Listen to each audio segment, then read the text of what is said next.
Hello, welcome back to Wavelengths. I'm still Brendan Bigley. This is still a show about video games, no matter what they tell you.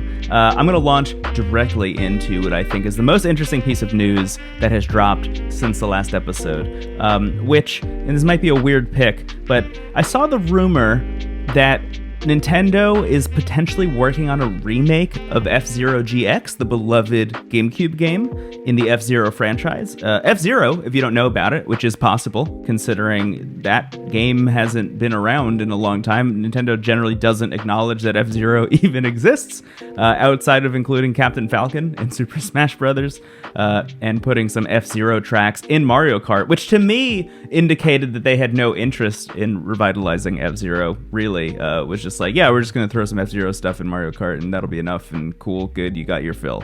But no, it seems like they're going to acknowledge it. I think it's just weird to acknowledge it via a remake of F-Zero GX instead of a new title. See, there's been some discourse recently about the idea of remakes in general. You have, some high-profile remakes dropping this year between the Dead Space remake, Metroid Prime Remastered, and the Resident Evil 4 remake, which is coming out in a couple days.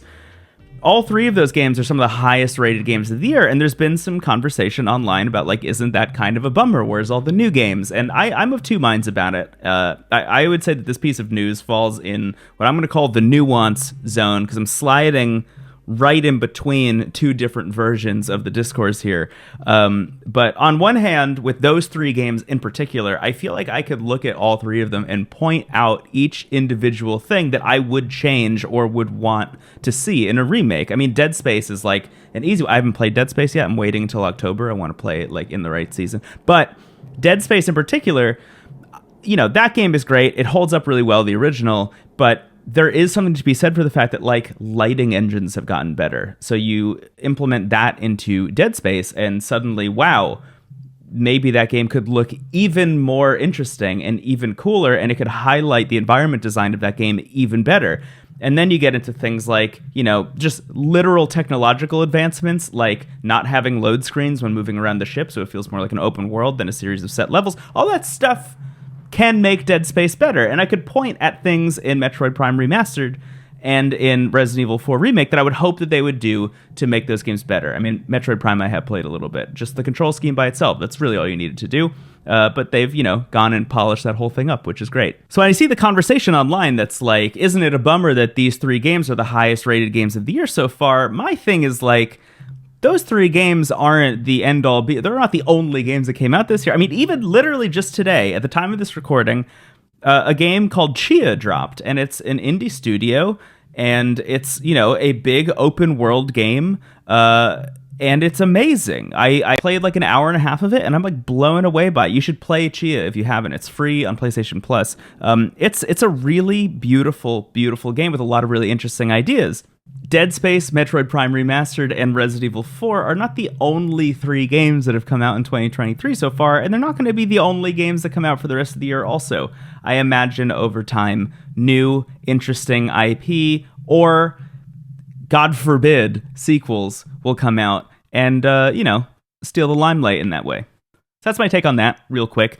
But that leads me into my F-Zero thought, which is, I feel like this is a bummer way to bring F-Zero back into the public consciousness. And I get it from a Nintendo business brain standpoint, right? We want to bring F-Zero GX back. It's the beloved game. People already like it. We know that the sentiment for this game is positive. So if we put this on the Switch, we're revitalizing that fan base, kind of energizing them again, and using that energized fan base to introduce this franchise to a new fan base. It makes sense. It's a smart thing to do from a business perspective. But when I say that I could look at the three other games, Dead Space, Metroid Prime, Resident Evil 4, and I could point at the things that I would like to see them change or modify in a remake, I don't feel that about F-Zero GX. I don't really feel that about any of the F-Zero games. Those games, because they're so focused, get the gameplay perfect. And F-Zero GX is a really interesting example where, that game still looks really good, even, on the GameCube. I mean, as with a lot of Nintendo stuff, it's art directed to hell and back, and is beautiful still, and plays great. has incredible music. Like I don't know what you would do. Like you could obviously polish it up, make it 16 by 9 instead of 4 by, like there's a lot of things that you could do to modernize it, I guess.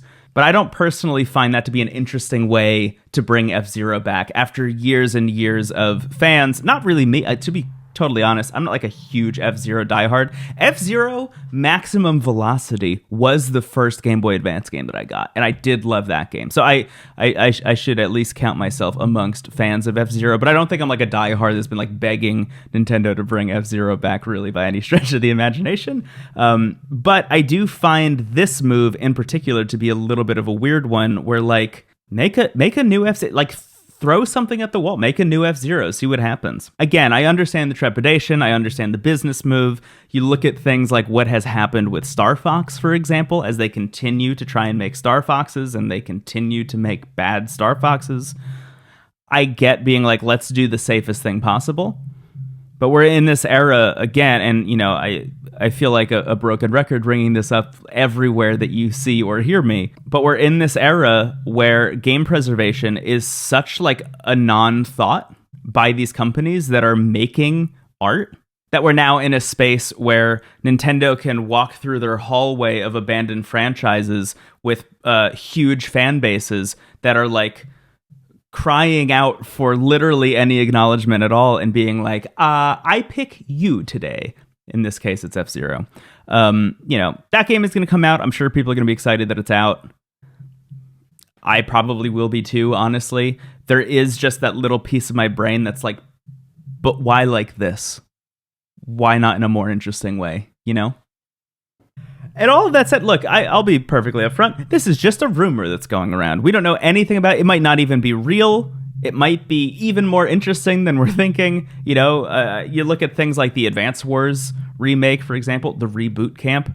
I do wonder, though, now that we're like a year after when the Reboot Camp was supposed to come out, is Nintendo like, we shouldn't have spent money on this. We should have just put this on the Game Boy Advance emulator that's a Nintendo Switch Online. Who knows? Who knows? You can never guess what Nintendo is thinking or doing.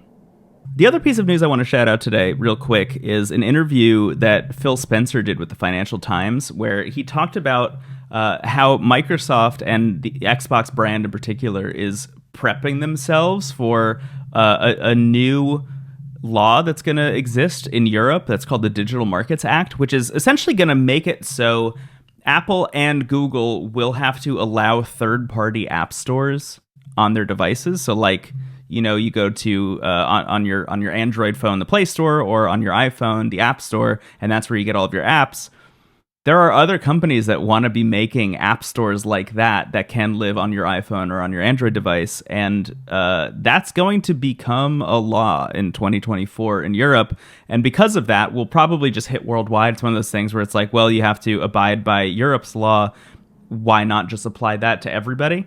It's kind of like the rumored shift in the next iPhone to USB-C. That's in anticipation of another law. That's in anticipation of another piece of regulation. Anyway, Phil Spencer's bit about this in particular is that they want to bring like an Xbox or Microsoft App Store to iPhones and to Google devices, which I find really interesting for two reasons. Number one, right now, if you want to play Game Pass on your phone, on your iPhone in particular, you need to go into Safari or a web browser on your phone, and you need to like go to a specific website, log in, and then you can play that way. But you have all of these bummer things that kind of get in the way. Honestly, like it just doesn't run as well as you would like. I'm a person who plays a lot of stuff on xCloud through Game Pass, and even though I have the controllers and like the peripherals, I have the backbone controller, like I just choose to not do it on my iPhone, even though it is probably actually both the best device to do it in terms of its technological capability and also has the best screen. The iPhone 14 Pro screen is like shockingly gorgeous.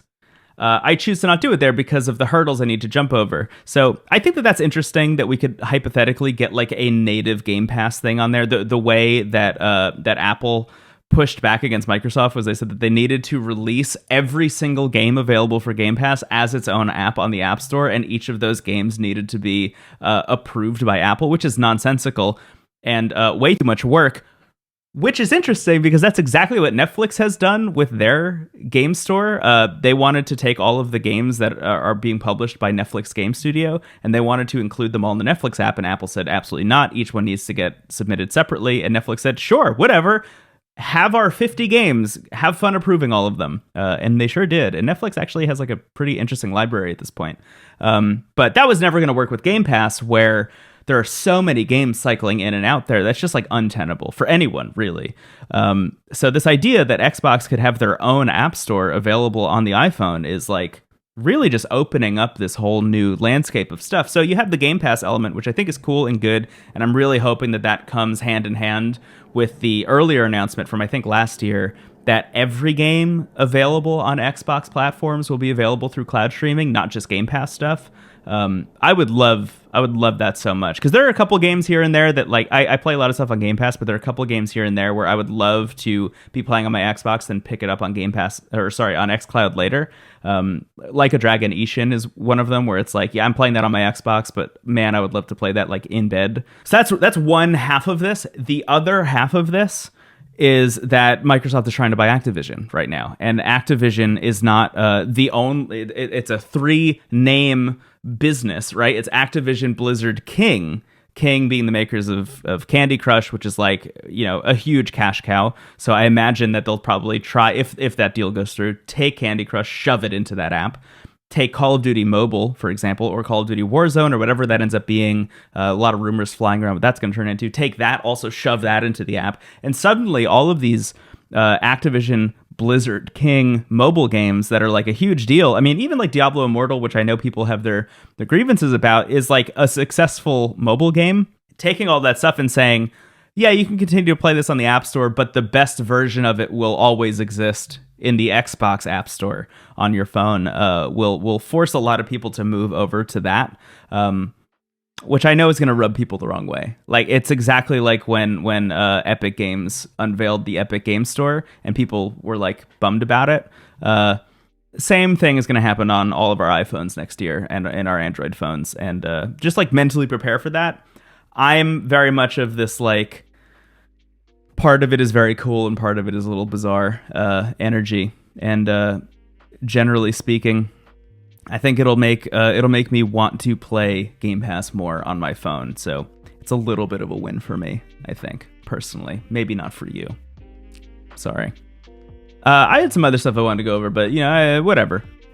I think those two stories are interesting enough to hold their own. So I'm just going to leave it at that. Thank you so much for watching this. Please like, comment, subscribe if you like it. If you're listening to the podcast version of this, that'd be a weird thing to do. You can try and like and comment and subscribe. You could definitely like this audio, like in your heart of hearts. And if you're on Spotify, you can comment on it. And I guess you could subscribe. You subscribe to podcast. Okay, yeah, like, comment, subscribe, baby. Thank you so much for watching, and I'll catch you later. Bye, everybody.